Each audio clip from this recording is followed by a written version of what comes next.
So as we can see here, most of the plastic has now made its way out of the feed chamber.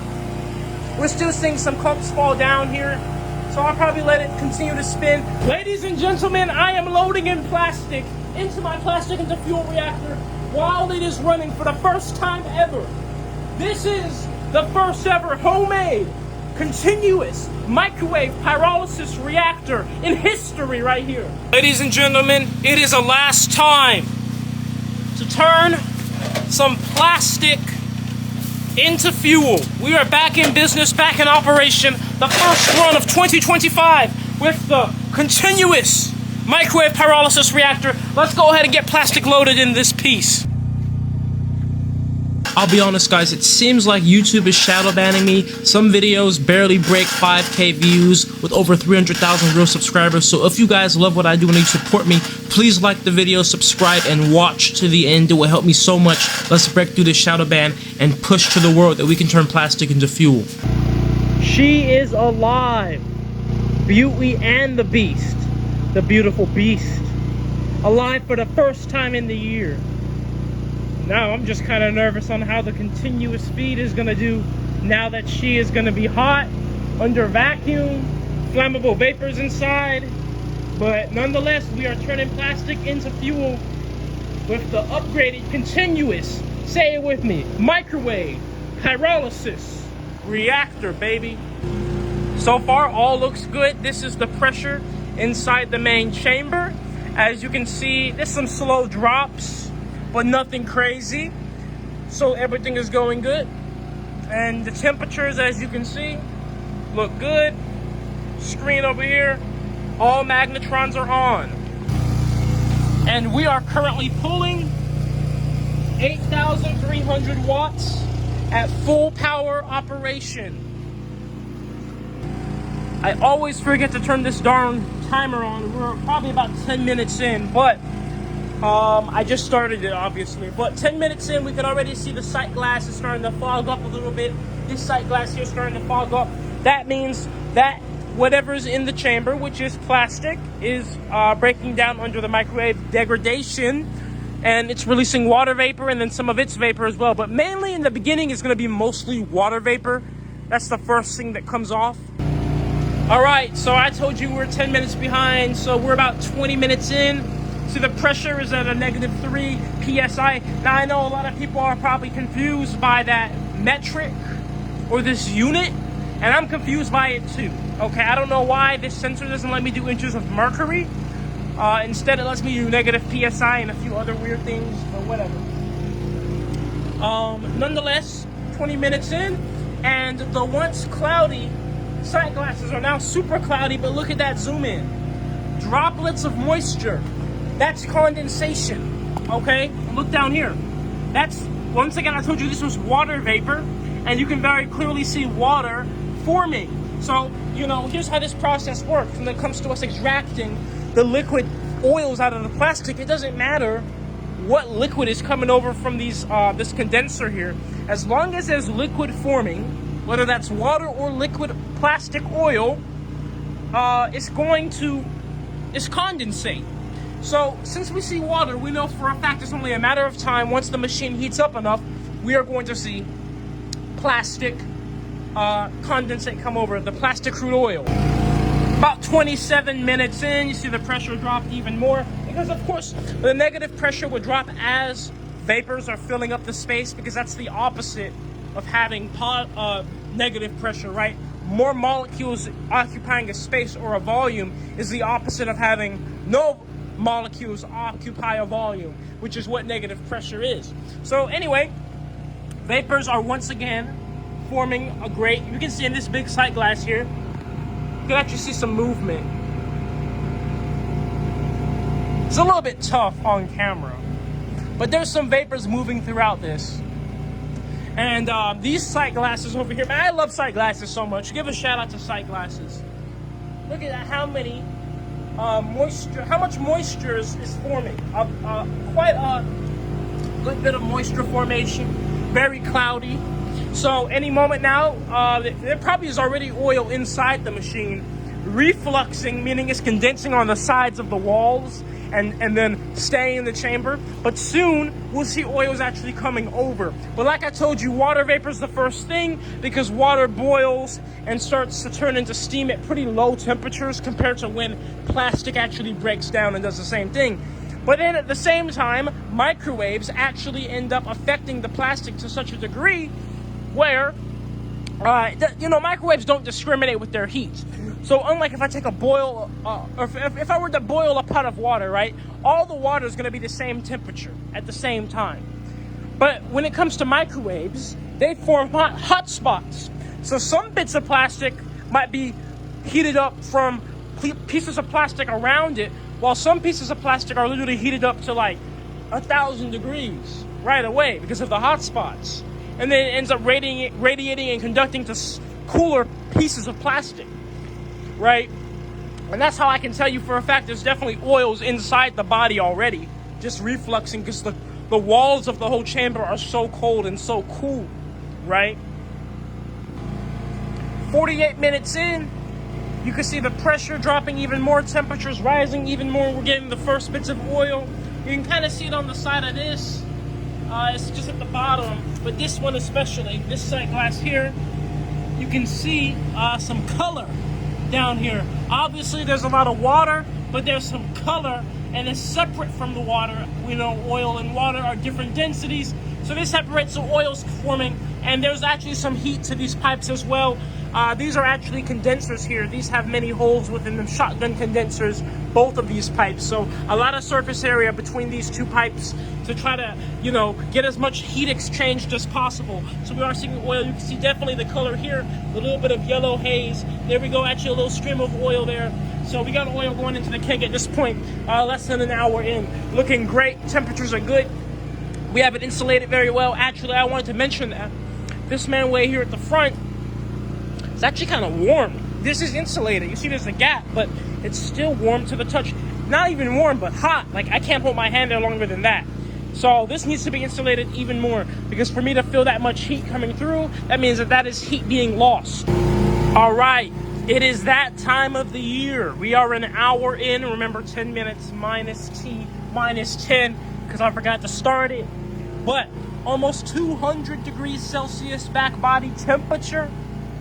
You can see the pressure we're at. Take a look over here at the sight glass. These pipes are starting to get quite warm, but most importantly, take a look at this. We have a consistent flow of oil, or condensate, you could say. Very consistent flow. And now we are ready to load in some plastic. I want to see if in loading in plastic will that shoot up. I would love to give a huge thank you to every single one of my Patreon members as well as my YouTube members. You guys help me so much. You make my project possible. And going on that point, if you would like to support what I do, I have recently launched my own natural products brand. It's called Jabaroma. You can go to jabaroma.com and you can get yourself some 100% natural and handmade products. I make every single product, no parabens, no chemicals, 100% natural, good stuff for you. Our flagship product and our best-selling product is our 100% all-natural deodorant, free of all chemicals, no aluminum, literally just 4 ingredients. Go to jabaroma.com and you can support this channel. 10% of all profits go to the reactor itself. And lastly, come next month, very soon, I'm going to be having a meet and greet in Texas, in Austin, Texas. It'll be a live meet and greet, a car meet, and I'll be doing a live fuel test on a modern vehicle, and you'll be able to be there and see it in the flesh. You can go to naturejab.com/meet to sign up for that. So I'll see you guys there. Thank you all for your support. And let's get back to the video. In order to load plastic into the machine, I need to vacuum it in through my vacuum loading system. So I have a shop vac here that's connected up here, and then it connects over here to this hose where we can suck the plastic in. Now I have to open this valve first so it can fall in from there, but this valve is closed right now and this valve is closed. So the whole reactor and machine is isolated from this entire chamber until I choose to open this valve down here. So let's go ahead and open this valve and load in some plastic.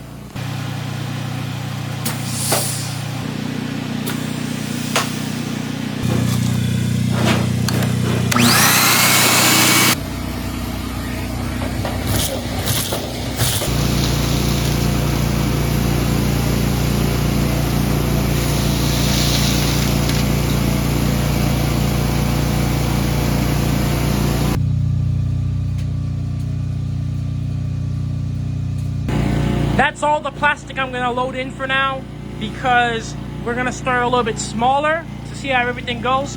But I turned the blades off because some plastic was starting to make its way over and fall into this sight glass, and it's gonna end up accumulating on the top of this valve, and we don't want it to stick together and get stuck, so where when I open this valve, none of it falls in. You see, if it's gonna fall now, you'll see what I mean. Okay, it's not falling now. Anyway, turn the blades off. But what we gotta do now, I'm gonna turn these up all the way to max speed. We gotta we gotta close this valve, then pull a vacuum on this entire chamber. And then, once the vacuum on this entire chamber is pulled, we can open this valve. There should be no change in pressure between this reactor chamber and this area. And then we can turn the blades on and load the plastic in.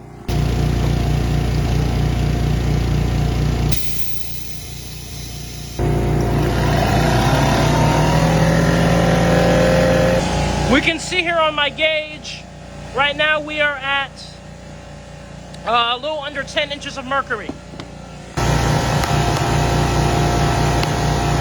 So now we will open this valve, turn the blades on, and let the plastic fall in.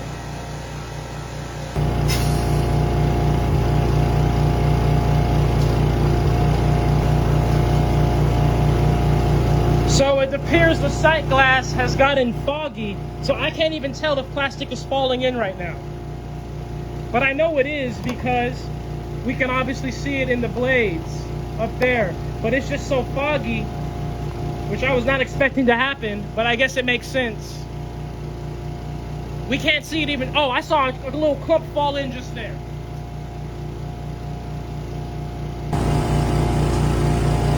Ladies and gentlemen, I am loading in plastic into my plastic into fuel reactor while it is running for the first time ever. This is the first ever homemade continuous microwave pyrolysis reactor in history right here. First ever. Look at the plastic falling in there as we speak before your eyes.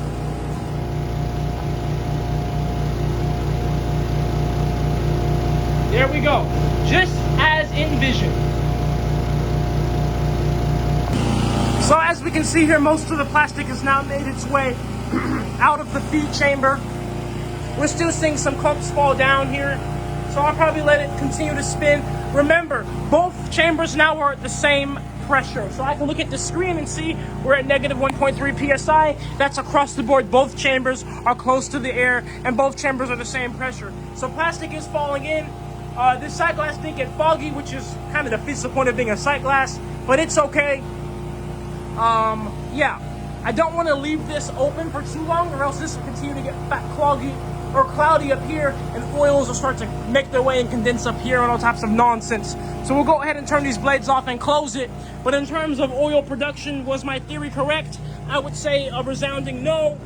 We don't see a spike in oil rising. But at the same time, let me turn on the main blades here inside the chamber to agitate this plastic around that's being loaded in. We'll turn them on. As you can see, we're spinning, and we got to go ahead and get everything up to full power again. But everything went well. It was a little bit scary when this just kind of turned white all of a sudden and foggy.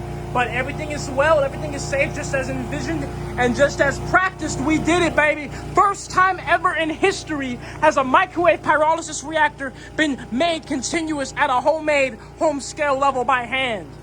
First time ever in history right here. We made history today. Inside the reactor itself, let's see what it looks like. Oh, wow. Take a look at that. As you can see, all that's left of the plastic itself, well, is carbon. Look at that. Is that plastic to you? No. That's just carbon and minerals, baby. Take a look at this level of carbonization right here. This is better than I even thought. Look at that. It's the dry powder. Wow. Beautiful. I didn't even think it would carbonize that well. We didn't add all that much plastic, but this looks great. Amazing level quality carbon. You can tell by how dry and powdery it is, because if there's still some residual oils left in there, it's not going to be really powdery and dry if there's residual liquid or oils, because we only ran the machine for a few hours. We didn't run it that long at all. So it seems like the continuous feed system actually allows for better carbonization, because instead of having so much plastic up front, it's kind of added throughout the time of the machine running. So it allows the plastic to more evenly break down.